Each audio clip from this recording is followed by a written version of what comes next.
Greetings from Tokyo, my dear friends. This is Daisuke, and I very much hope that this video finds you well and in very good spirits wherever you are in the world. And today, if you don't mind, I would very much like to continue on with our journeys, our discussions, our explorations, and our discoveries with respect to the recent releases made by the Criterion Collection during this year of 2021. And in particular, I'd like to focus our attention on a very special collector's set or box set release in the Criterion Collection physical media catalog in this Blu-ray edition, again released some weeks back in 2021. So it's a recent release as far as the timing of this video is concerned. There are so many great things about this set, not least of which being because of the films themselves. And what set am I referring to? This is the set which has been given by Criterion the spine number overall of 1103. And the set is called this, Once Upon a Time in China, the complete films. And what I'd like to do today, my dear friends, is focus our attention on one film which is included in this particular set. The film is from 1992, and the name of the work is Once Upon a Time in China 2.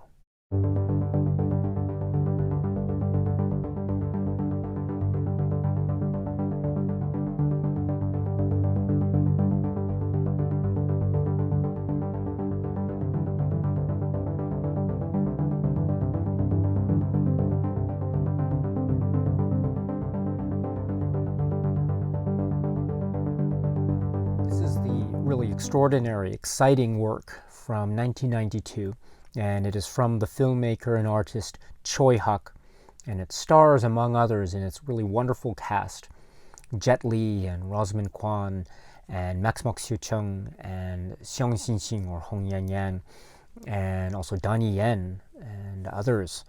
This is the work, and please pardon me, please pardon me for my very poor pronunciation of the Cantonese language, but this work is called, or it is given the title of黃飛鴻之二男兒當自強, or in English, Once Upon a Time in China 2.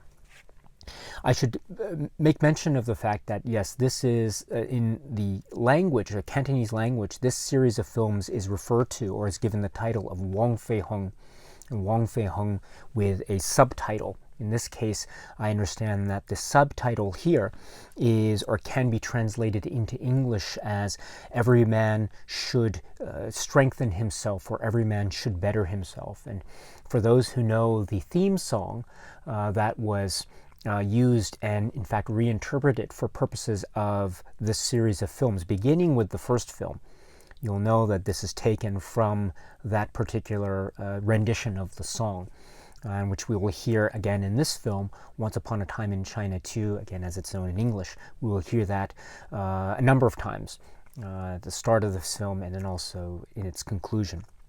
Very interesting renditions as well. So in any event, we have here the next film in the黃飛鴻film series from Hark, starring Jet Li in this main character role, the titular role, the important, iconic role of黃飛鴻. And we have a number of people or a number of characters that we have met in the previous film, including, of course, the 13th aunt, played once again by Rosamund Kwan. And we also have the character, one of the disciples now that we met, that we were introduced to in the first film, and he became a disciple, and now he is a loyal follower of黃飛鴻. This is, of course, the character of Leung Fun. This time played by Max Mok Siu Chung, in the earlier film having been played by Yuan Biao. And this is an example of something that we will see often in this series of films in terms of casting or recasting of certain roles, and that recasting tends to carry itself forward, at least through certain degrees anyway. And that's certainly the case for the character of Leung Fun. But in any event, we have a great performance in this character of Leung Fun, and there's a great combination of wonderful chemistry between and among the various characters, and also this wonderful blend and mix of martial arts action and physical comedy, as well as the treatment and handling of various themes and concerns that were established, I think, very excellently in the earlier film, and now are seeing a type of fruition or a type of development or a type of progress from a dramatic cinematic standpoint, dealing with the character of Wang Feihong, dealing with the sweep of history, dealing with the role of China, and also implicitly in that the role of Hong Kong via the mainland in contemporary settings, but again in the context of this historical context film, as well as the role of martial arts and the way in which it is meant to be emblematic of or otherwise represent a type of spirit or soul of one's individual or one's makeup. And speaking of the role of the individual, another theme that we see continued on here is the idea or the ideals of the sort of the stoicism of a type of Confucianism and that way of life, and how that is slowly beginning to give way. We saw little bits of this in the first film, but now we see continuing on in the various examples, in particular in the context of the relationship, the ever-continuing relationship, one of the key relationships, that being the relationship between Wang Feihong and the 13th aunt, or aunt number 13. And so all of this is ever present in this series of films, especially in this film, Once Upon a Time in China too.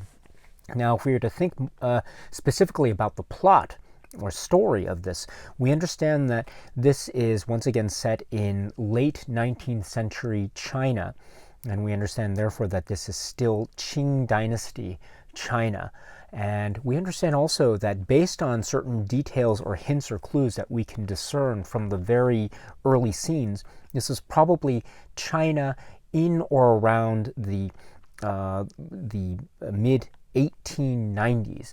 And so with this type of establishment, in any event, we have not just the time period, but also the setting. This time we understand, unlike the first film, which was set primarily in Foshan, now we are in a different city or locale, still in terms of geography somewhat close in terms of proximity, no doubt, but here we are in Canton. And we see various characters, including Wang Feihong, and their dealings with this new setting and situations, which then bring about with them the introduction of new characters. So some of the characters that we meet are in the context of the continuation of Wang Feihong as a character as a practitioner of certain medical-based traditions, and that's one of the reasons why he is here in this new setting for purposes of this film, in order to share ideas in terms of medical science. And here is another great example of where the films, including this film, Once Upon a Time in China 2, showcases this idea of maybe a blending or merging or sharing of ideas between China on the one hand and influences outside of China on the other, Europe, the West, etc. And it's in the context of sharing medical knowledge. And what's so great about this is that it seems mutually beneficial. There are things that the film shows us that the people of China, as exemplified by Wang Feihong and his particular close circle of characters, as well as the specific plot circumstances of the various stories that we see in the films, including this film. There are certain instances where even Wang Feihong can acknowledge that there are things that he can learn from outside that can be beneficial to him and to the people and to his own practice and own viewpoint and philosophy when it comes to, in this example, something like medicine. At the same time, there is also a type of mutual benefit that can go the other direction, because this example is one where Wang Feihong can show his own skills and prowess and intelligence and knowledge base when it comes to acupuncture and it comes to bone setting, Dit Da. And so this is one of the aspects that I really love about this film and this series of films overall, is that there is this type of dynamism when it comes to the exchange and flow of ideas and information and knowledge. And it's not just one way, but it's both ways. And there is this sense of a benefit or recognition of a benefit that we see at least reflected in the continuing story of Wang Feihong in these various circumstances. That idea of a benefit is not ever present, because what makes this film, just like the other films, so fascinatingly complex is that this relationship between China and outside influences also brings with it, in certain circles and certain circumstances, some degree of risk and harm and threat. And we also see expressed in this particular storyline the idea of the threat from the outside and how that is handled or treated by certain pockets of the population that we meet along the way. And we see it fundamentally in arguably 2 or 3 main sources of other characters that seem to have their own trajectories and philosophies. The first of these sources is when Wang Feihong encounters what's known as the White Lotus sect. And this becomes one of the key plots or subplots of this particular second film, is the interactions and the set pieces, the action set pieces, and the real almost scenarios of danger and risk and violence that occur in terms of the various attacks that occur throughout the film from the White Lotus sect. And we understand too that the White Lotus sect is a sect that involves these very devout followers of this high priest, and the idea too of their philosophy being one of focusing in on the character or the domestic character of China. And the result of that is that they have these shows of violence, which can be described as being expressions of xenophobia, expressions of fear and almost hatred of outside influences that, again, manifest themselves in these real violent and quite dangerous acts. And so Wang Feihong is caught in a number of these things, and he has to make a choice.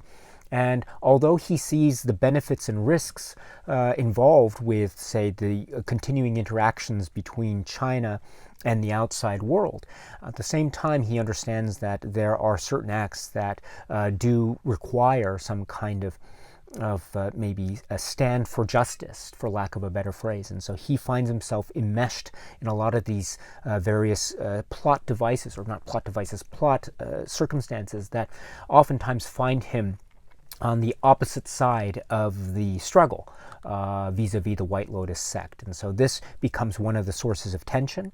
This becomes one of the sources of martial arts action entertainment.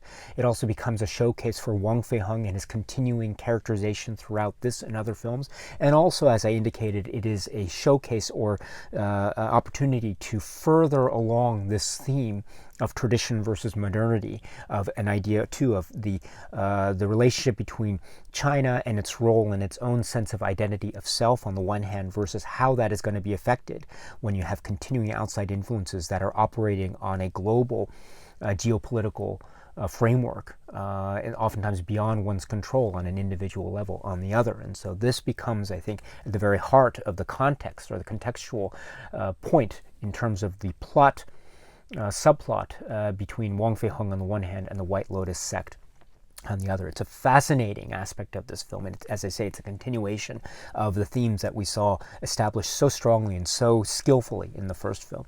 But that's not all, because another source of maybe the tension and the furthering along of the themes is also the encounters that that Wang Feihong has with other figures of history. And I think in the first disc of this particular Criterion set, there is a supplement which is a one-on-one interview with Tony Raines. And in that interview, he also mentions certain details about the second film and how Wang Feihong in the film, the Jet Li character, he is seen meeting these actual historical figures in the context of the story as it's being played out in the film.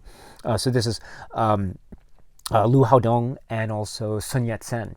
And so these are figures that we understand are coming from history. And Tony Raines and also Tsui Hark in the other interview on the first disc do make mention of the fact that Hong Kong audiences at the time when this film was released in the early 1990s would have almost undoubtedly, they would have almost certainly recognized these figures.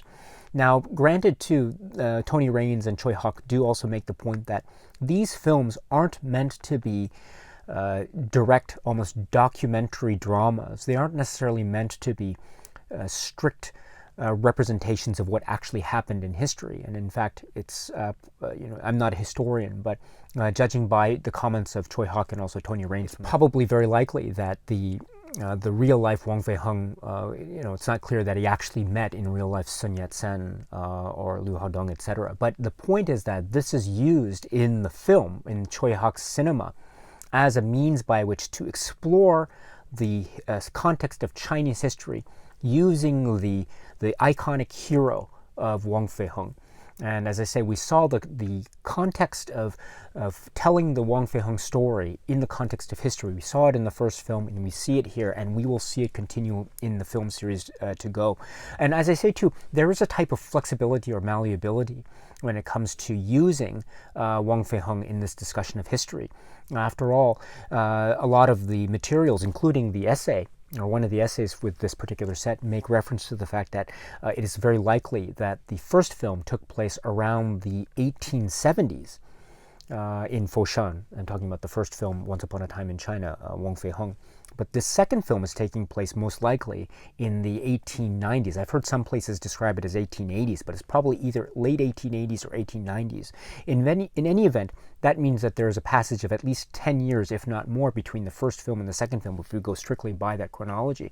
But when we watch the films, we understand that there is actually a closer, say, a chronological link between the characters in the first film and the characters in the second film. So this is my point to say that the films therefore seem not necessarily to represent themselves as being strict adherents of a type of representation of documentary and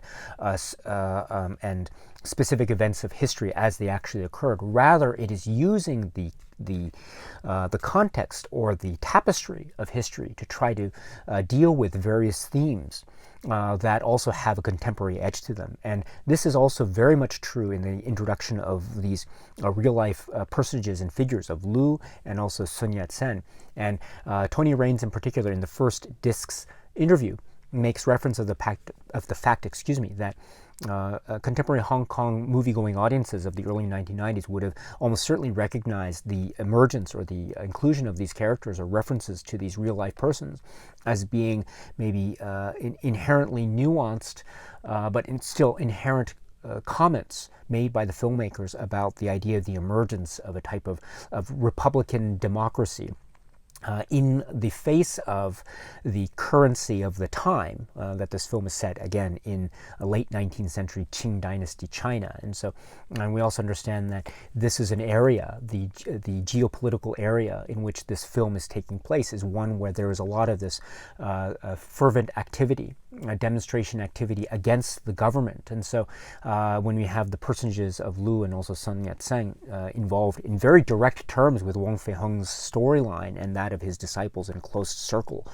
we see therefore the links of history being employed for purposes of telling this cinematic story, while also showcasing the role or the way in which the themes are addressed or being affected by the sweep of history. And this is being shown directly in the story of Wang Feiheng itself, again, in the cinematic personages and representation in the hands of Tsui Hark. So this type of malleability and flexibility in terms of the use of history still makes for really fascinating discussion points, especially when we think, too, about this idea of expressions of the rise or the efforts to try to establish some kind of movements of democracy.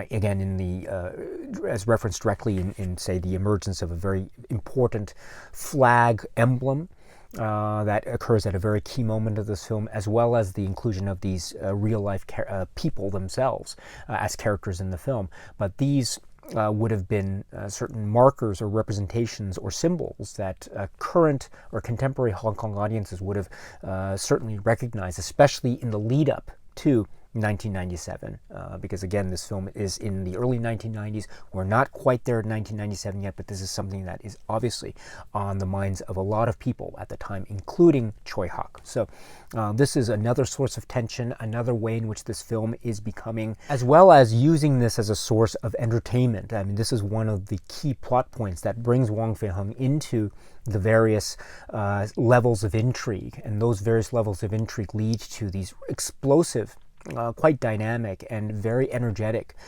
scenes of action, as well as clashes between characters. And another way that this occurs is in the direct link with what one could call maybe the third source that I was referring to earlier, of the three sources. The first being the White Lotus sects, and then the next being these references to Lu and to Sun Yat-sen, and then the third source being the representations of government and authority in this film. Now, we saw a certain way in which there was this uneasy relationship, for lack of a better word, that it took place between the government level of Foshan in the first film and Wang Feiheng and the disciples of Po Chi-lam, etc.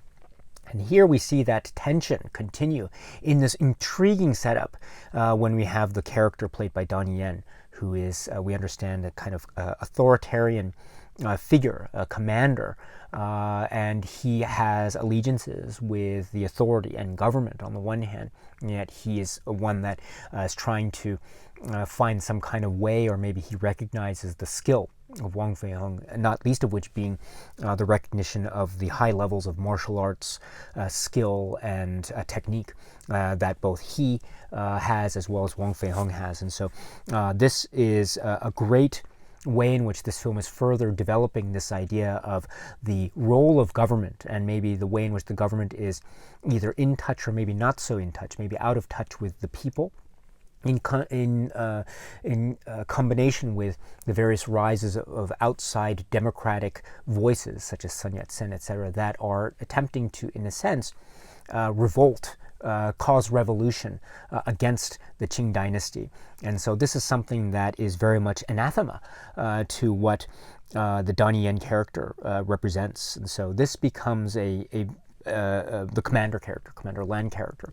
And so this becomes another really intriguing source of tension between Wang Feiheng and his sort of allegiances with Sun Yat-sen on the one hand, and also Donnie Yen's commander character, and how this eventually leads to a collision course between Donnie Yen and Jet Li. It's one of these matches made in heaven in terms of this martial arts cinema movement.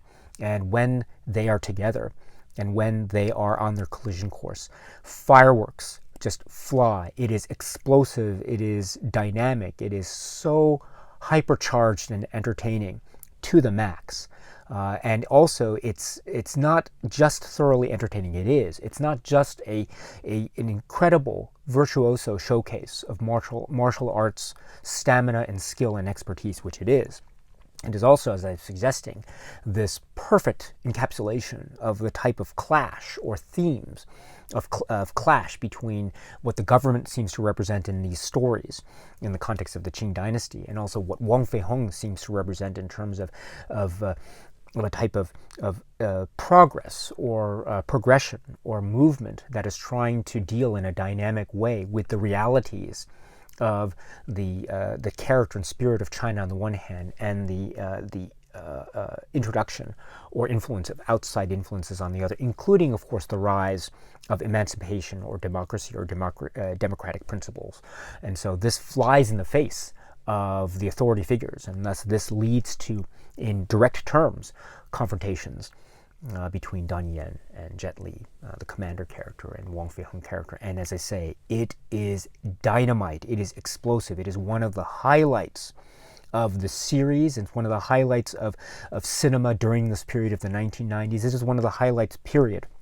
And just to see the creativity and the fireworks and display, and the way in which certain props are used, the way that cloth is used, the way that ropes are used in these creative ways and dangerous ways, but that still give life to this world while still giving us the sense of the sweep of history.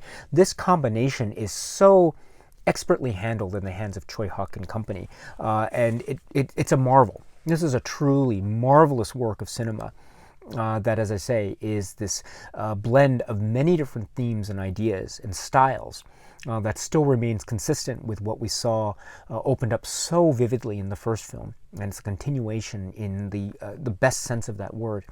And also it turns into certain variations on certain themes, as well as keeping true to various character arcs and dynamics and characterizations that we saw blossom so beautifully in the first film. And this film, Once Upon a Time in China 2, is just magnificent.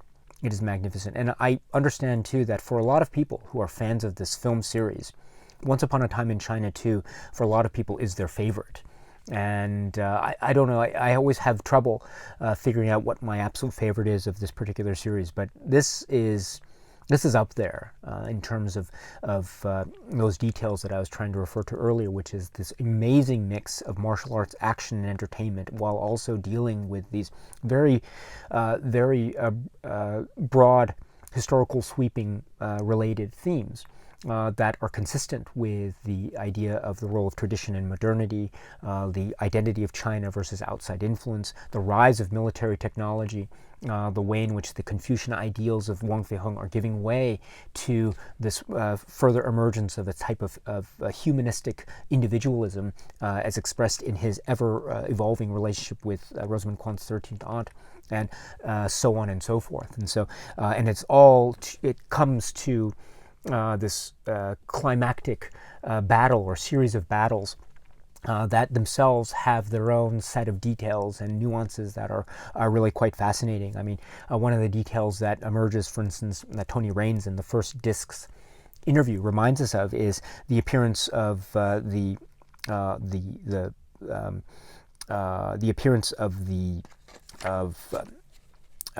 priest, the White Lotus sect priest, and this is Priest Keng, and he is portrayed by Hong Yang-yan or Xiong Xin-xin.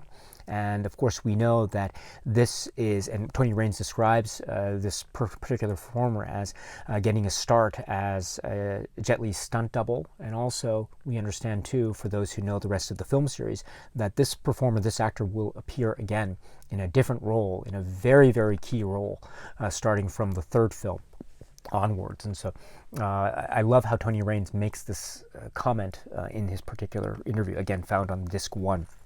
So please check that out if you can.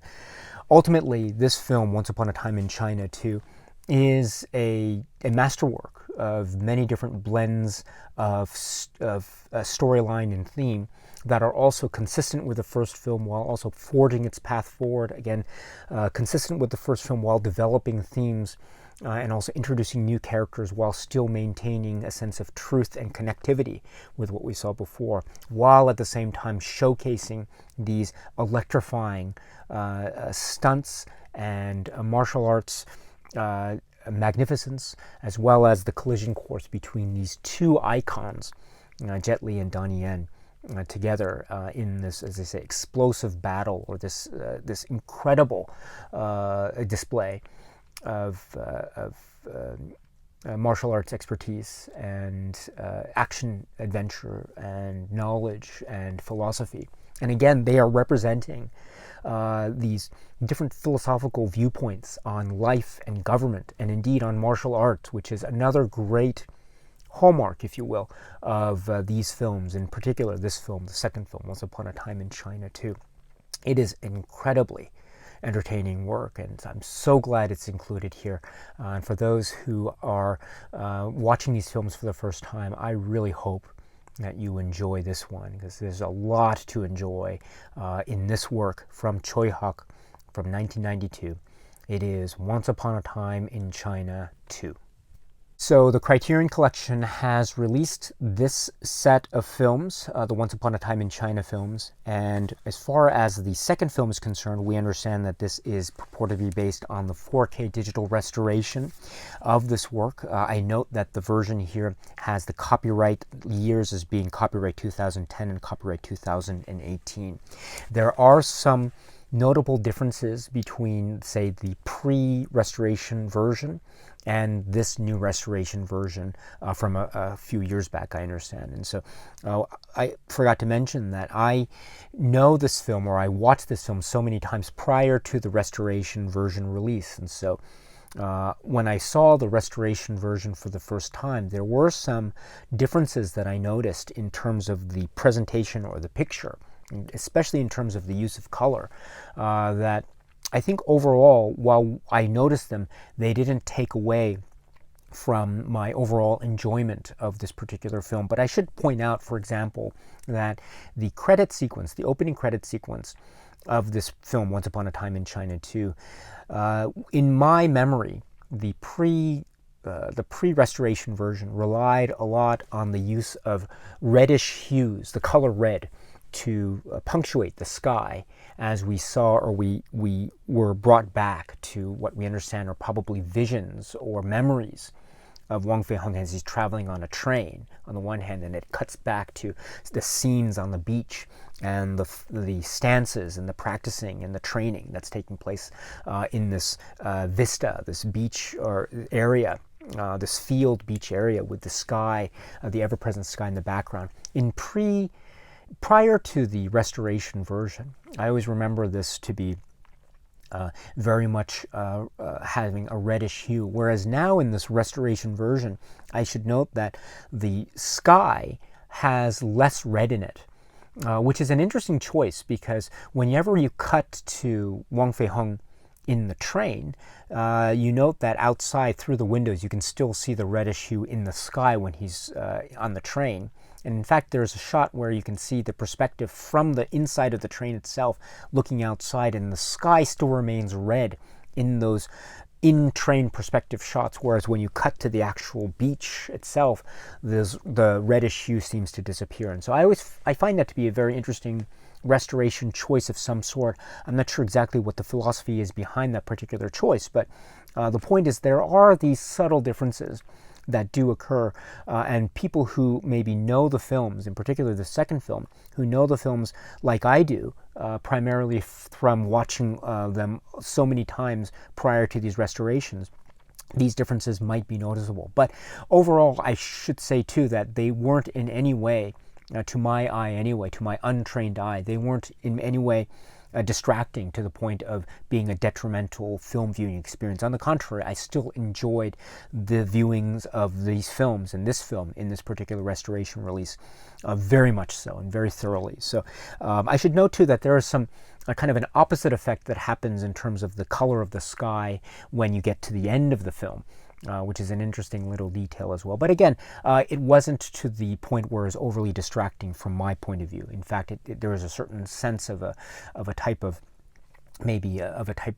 closure that one can sense in the terms of the application of the color red in that part, whereas you see it applied in the opening of the film, and maybe there is a thematic reasonableness or reasonable interpretation that one can use in terms of how it wasn't used in one part, but then it was used in another part. But in any event, the point is that I think these choices, not only are they not distracting, but they also perhaps lend themselves to a possible different type of interpretation going forward. In any event, they do indicate to me something that I look forward to watching this particular version many times going forward between now and years from now, as I should say. So that's something to be said about the restoration. I should point out too that when we get to the third film, I will probably have some more comments to be made about that. I actually should say that if I had any issues with the restorations, probably the most issues I could say that I personally had was with the third film. But as I say, I will talk about that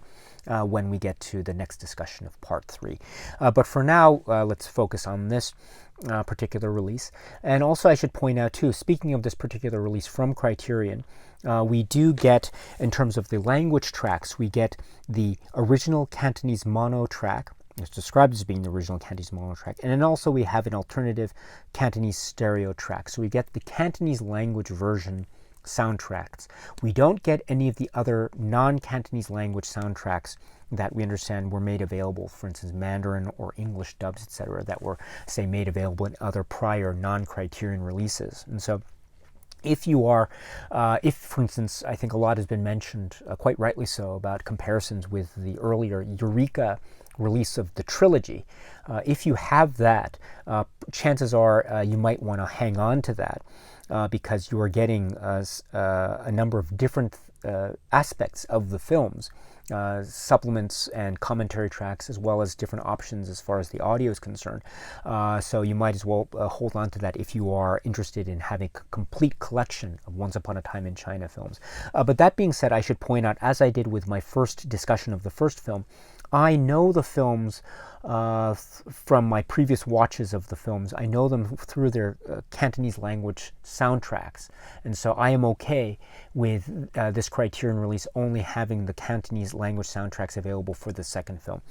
So that's okay for me. But again, for those of you who want to have a more sense of, say, completeness, of availability, chances are you might be more you might find more satisfaction in hanging on to other pre or prior non-Criterion releases. If that's the case, that's perfectly fine. That's perfectly reasonable, and I have nothing against that in the slightest. And on the contrary, I applaud you for your adherence to wanting to maintain a sort of complete set of these films and different versions and different restoration versions, different picture quality, sound quality versions as much as possible. I really applaud that. I should point out too, which is something that I think I meant to say in the first discussion, but I think I forgot to, which is I understand too that there are different subtitle translations that are used for this particular Criterion release of the films versus other prior non-Criterion releases of the films. And so I don't speak the language, the Chinese language, Cantonese, or in some instances when Mandarin is spoken in the films, Mandarin. So I don't have that knowledge base. I can't judge which translations, the subtitle translations, are, say, quote unquote, more accurate. I have heard certain comments made by certain people which seem to be suggesting that maybe the prior, for example, Eureka release of these films, including the second film, might have more attempts at trying to capture certain nuances of the language that are otherwise maybe inexplicable to someone like me, who, as I say, I don't understand the language, and so I always have to rely on what's being said in the translated subtitles. And so I think I have heard comments saying that maybe the Eureka versions do have subtitling that might be preferred by some people more than others. But I should say too that again, I really can't say anything more except to say that for me, and watching this particular Criterion release, while I do note that there are certain differences in what is used for subtitling, I still had a very good time in watching these films. And so if you are, I would say, if you are intent on trying to create a sense of completeness in terms of all the versions of this film or these films, then I would suggest holding on to prior non-Criterion releases, including that great Eureka set. But as I say too, one of the great strengths of this Criterion set is the fact that it does include a number of films that weren't otherwise released in other box sets from other labels. And so we will get to that discussion when we talk about 4 and 5 in particular.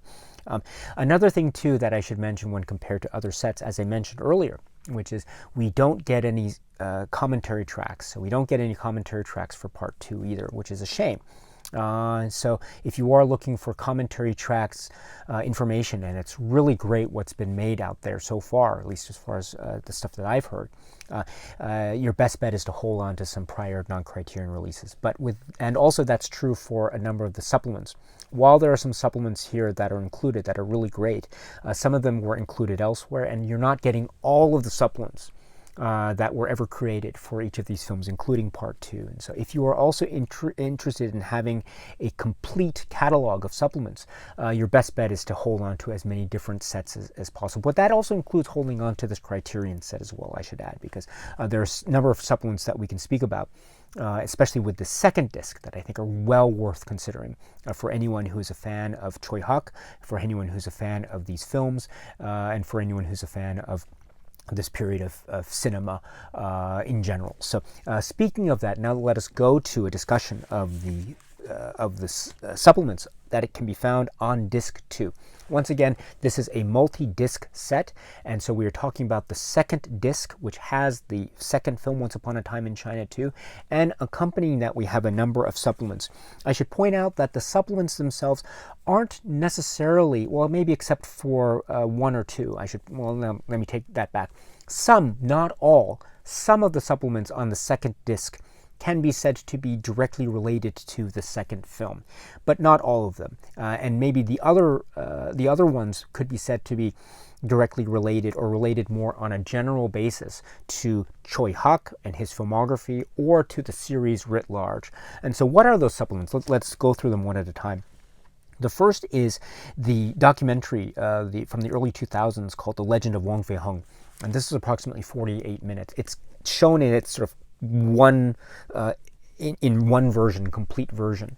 And this has been made available through other sources. And so for those who know these films and who have a number of releases of these films, chances are you've probably seen this documentary already. But if not, this is a great type of introduction or primer into the life and times and world of Wang Feihong. And even if you have seen this, it's really great to watch it and rewatch it and it's filled with so much information about Wang Feihong and his and the actual historical figure Wang Feihong, where he came from, his biography, and certain details that emerge that we can identify and recognize as being certain details that were reflected in some form or another in the films themselves. And so this is really great. So it's a focus on the historical figure of Wang Feihong and his school, his disciples, Po Chi Lam, etc., his work, where he came from, and his biography, his details of his childhood growing up, where he seemed to have come from a relative poverty, but also he gained a reputation somewhat early on in his life in terms of his expertise and prowess in terms of martial arts, and also the sense of bravery and justice, and also this knowledge base that turned into his knowledge for not just martial arts and Hung Gar Kung Fu, but also for medicine and Dik Da and acupuncture and the like, leading to his various adventures and his various situations in his own biography. As I say, a lot of which is reflected in certain details that we see in the films themselves. For example, the Black Flag Army connection, commander connection, which we see reference, I think, at the very start of the first film.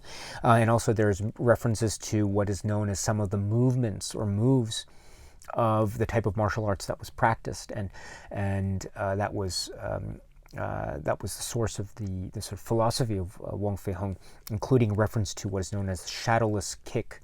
And we see references, or we hear references to the shadowless kick throughout various points of the films. So that's interesting to hear this. Also the idea too of the use, the way that martial arts is sort of expression of the self, and how it's relying on the body and movements of the body. It's also relying on external items that can be connected to the body, a la certain weaponry, staffs, etc.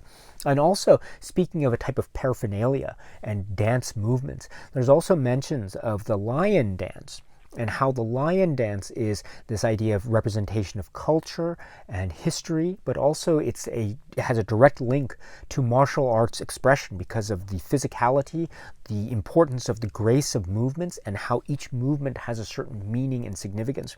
And it's meant to transmit or suggest certain ideas that are very fundamental to a type of soul or spirit. Here being the lion dance, it's expressing the character of China. And this is very important for a number of reasons.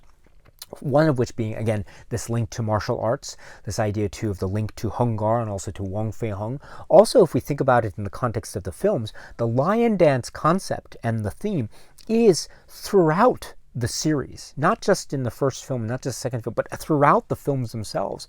And so it plays actually a really key plot point in a lot of the films. For example, in parts 3 and 4, the lion dance is really key to a lot of the plot developments that occur in those films respectively. And not just in those films, of course, it emerges in really key points elsewhere. And it emerges a lot when we're talking about scenes or customs or situations in the films that perhaps are meant to evoke or show or otherwise represent moments where the people, Wang Feihong or other characters involved in lion dances, where they're meant to show or display their sense of a type of maybe identity, cultural identity, not necessarily linked directly with a sense of patriotism per se, but more along the lines of a type of soul or spiritual identity based on culture, again linked through martial arts and the lion dance. And so this reference that's found in this particular documentary I think is very profound and very important, and it is linked to the life of Wang Feihong, the expression of martial arts, and also the expression of a type of soul or spiritual identity that has also found voice in various points of the film's Once Upon a Time in China.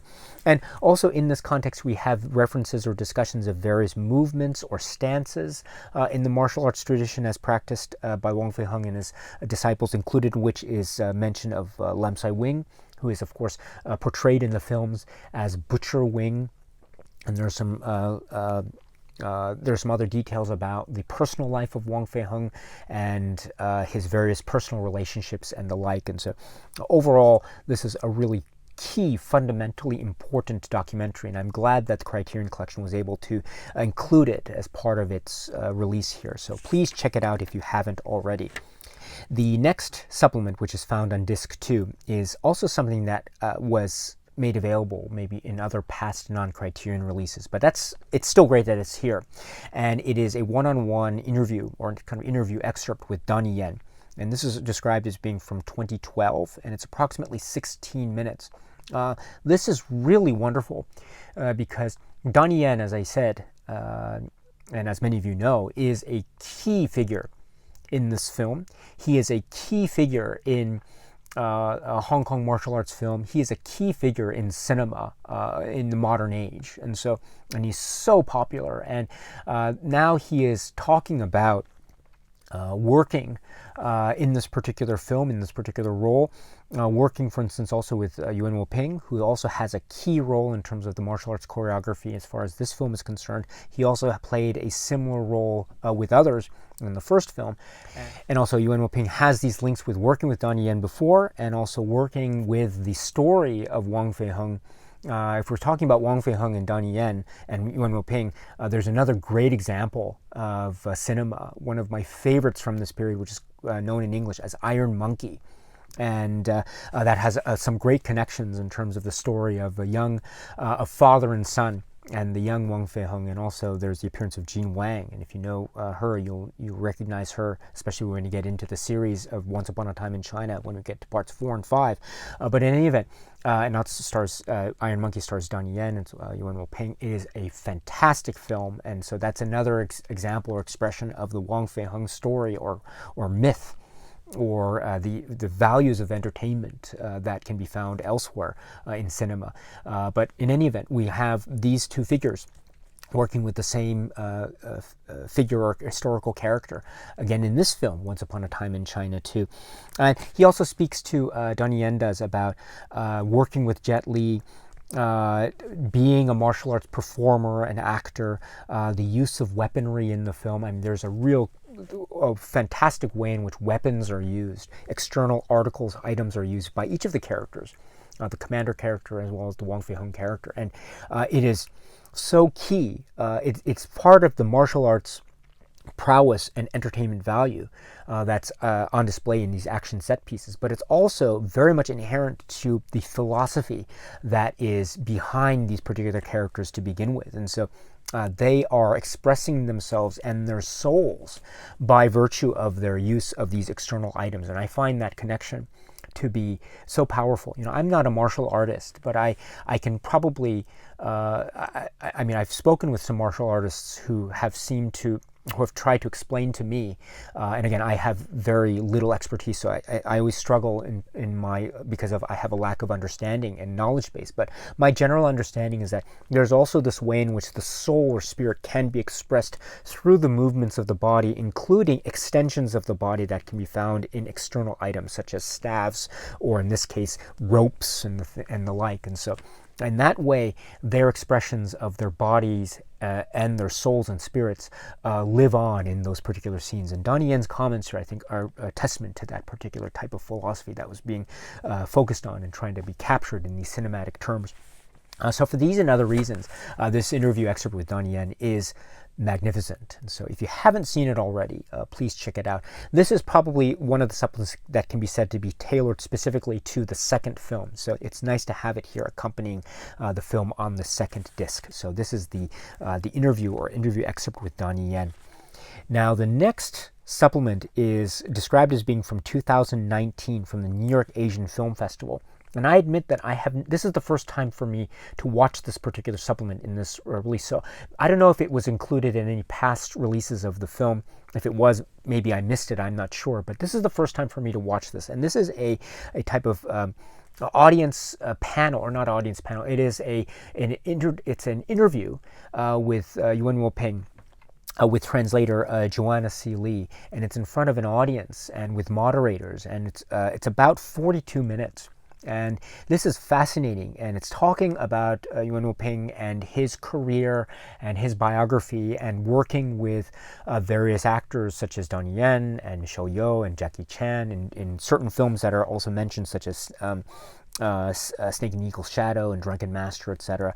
And also his working with in terms of the martial arts choreography, working with people like Donnie Yen and Jet Li in the film that he was working on in terms of the choreography, Once Upon a Time in China too. And so this is a really brilliant discussion with the master, Yuen Woo-ping. And so again, this was such a delight, and it was the first time for me to watch it, and I watched it many times because I was fascinated with all these comments that he was making reference to specific films, but also his philosophy and approach to cinema as a choreographer, also as a director, as a filmmaker, and as an artist, and also relying on the creativity in cinema, especially in circumstances of limited financial resources and the like. Comic timing being very important. I think this is mentioned, for instance, in the context of a discussion of Drunken Master, also a Wang Fei-hung story. And we have too the idea of a type of expressions of martial arts in terms of action and suspense and thrills and danger and risk, but also the idea of comedy, and how this is also very important in terms of a balance of a cinematic expression. I think this has found such great voice in, as I say, the performance by Jackie Chan in that particular film. And also working with other martial arts performers and actors. Donnie Yen is mentioned, Jet Li is mentioned, later on Michelle Yeoh is mentioned, etc. And also working on other films. The Grand Master is mentioned as well. And the idea of working with actors and performers who also have these deep backgrounds in martial arts on the one hand, but also working with actors and performers who don't have, personally speaking, a type of background in martial arts, but still trying to portray a sense of the authentic when it comes to that. And that's part of the skill and technique of any cinematic master and artist when trying to create these martial arts epics, as Yuen Woo-ping does in many forms, in many expressions that are brilliant, absolutely brilliant. So, and he's also talking too about his use of folklore and tradition in a lot of the stories that he told, especially in the early part of his career, versus certain trends or turns that he made in his own, say, director filmography, where he turned to more contemporary settings. So it's an interesting way in which the conversation flows and shows us what his approach is to folklore and tradition. Sometimes magic is used or employed as part of those key plot points of those particular films. He also talks, we spoke about Donnie Yen before. There's a really great professional relationship between Donnie Yen and Yuen Woo-ping, and he talks too about discovering or his beginnings or working with Donnie Yen and Donnie Yen's mother, and those circumstances leading to his working relationship with Donnie Yen, leading to some great collaborations. One of which I mentioned earlier, Iron Monkey, which if you haven't seen, you've got to check that out. That is absolutely fantastic. So this is a great conversation overall. I'm glad it's here, and as I say, Yuen Woo-ping is such a key figure when we think about the first film, Once Upon a Time in China and Once Upon a Time in China 2. And also he's a key figure when we think about the cinematic legacy of the depictions of Wang Fei-hung, not only because of Yuen Woo-ping's involvement in these Tsui Hark films, but also in the way in which Yuen Woo-ping has tried to depict or show or represent Wang Fei-hung, the myth and the legacy in his own films as well. And so he is a key figure, as well as his own type of familial connections in terms of his father, Simon Yuen, and his involvement in the Wang Fei-hung cinematic legacy.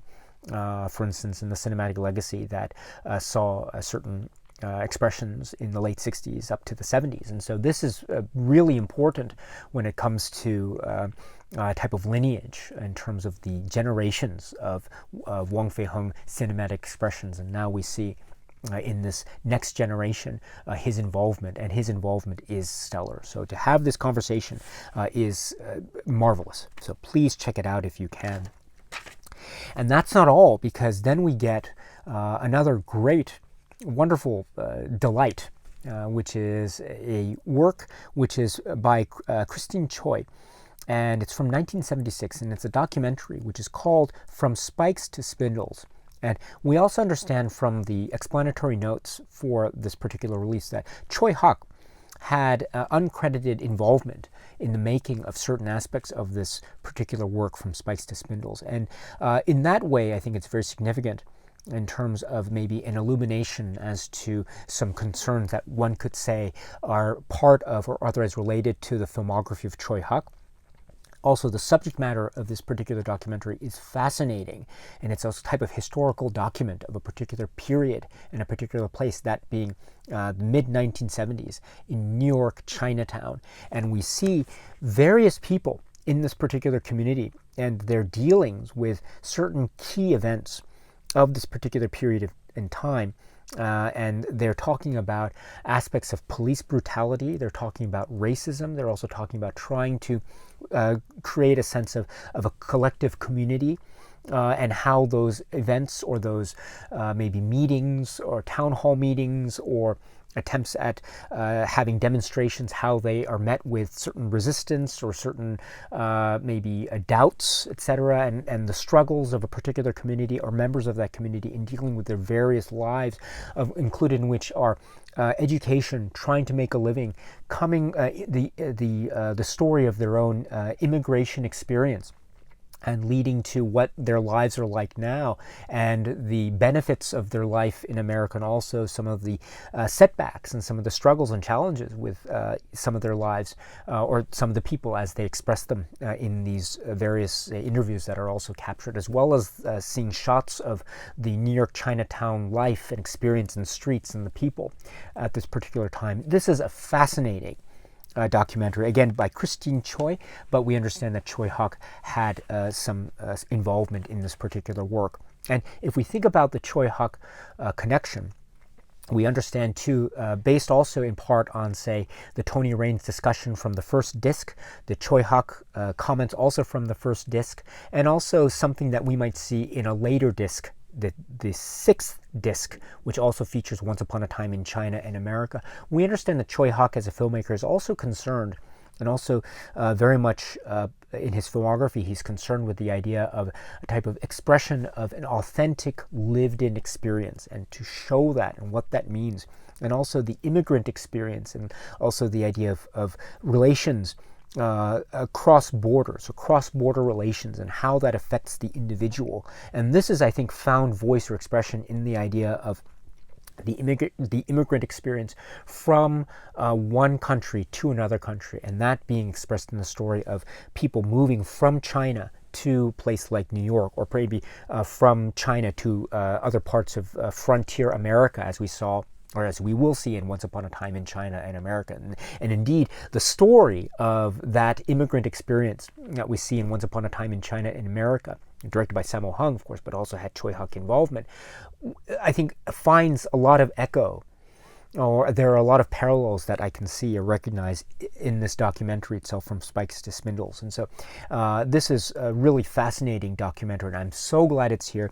Again, it's showing the work of Christine Tsui, but also it's also reminding us of the sort of the one of the main or overarching themes or concerns of the filmography of Tsui Hark, and we'll see those echoed in the Once Upon a Time in China films, in particular films like the sixth film, as well as the idea of the show and expressions of identity and culture and community in the face of certain challenges that occur along the way. And that's certainly a part of the stories that we see in the second film, as well as the other films in the Once Upon a Time in China series, the Wang Feihong series, in the hands of Tsui Hark. So this inclusion of this documentary is absolutely brilliant.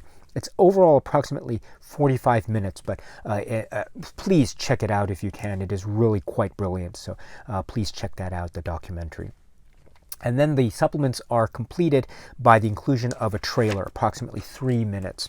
And that concludes the supplements of disc number 2. Once again, disc number 2 is Once Upon a Time in China 2, plus supplements, some of which are focusing probably directly on a Once Upon a Time in China 2 connection, but others are focusing in on, say, the connections with Tsui Hark, or the maybe connections with Wang Feihong. But in any event, we were getting, I think, a really good grouping of supplements. It's not everything that's ever been made about Once Upon a Time in China. And so, as I say, if you're looking for a complete set of supplements, this is one place to go, but there are other places to go as well that you might be interested in, including, of course, the great set from Eureka. But the Criterion supplements, I think, are offering a lot of great value. And also, I should point out, too, that the importance of, say, the information of Wang Feihong cannot be stressed enough, I think. I mean, the key figure is Wang Feihong in these films. And he is such a key figure, not just in the films, but also in history and culture, and martial arts, and also his role in terms of medicine and the like. And so, and he is, and in cinema as well. And so to have that documentary, I think, is such a great thing. And so I'm so glad it was included here. And so if you haven't seen it already, please check that out if you can. And so, my friends, I think that can conclude our discussion of the second disc and the second film, Once Upon a Time in China 2. So let us continue on with our discussions. And going forward, as I say, this isn't a perfect set, and I acknowledge that very much. But for what it's worth, I do think it does provide some really great insights into the world of Wang Feihong and also Tsui Hark and the series of films, as well as giving us a sense of the greatness of these films and the fact that we have the films themselves in this one set, as it were. For those who don't have the films, this is, I think, a great place to go and become introduced into this world, one of which being, one of the great stops along the way, of course, being this great film from 1992, which is Once Upon a Time in China 2. Okay, my friends, so that's it for now. And so until we meet again, please be happy and healthy and well, and please keep on watching a lot of great movies. Thank you so much, as always, for your time. I very much appreciate it. Stay strong, stay safe, and cheers.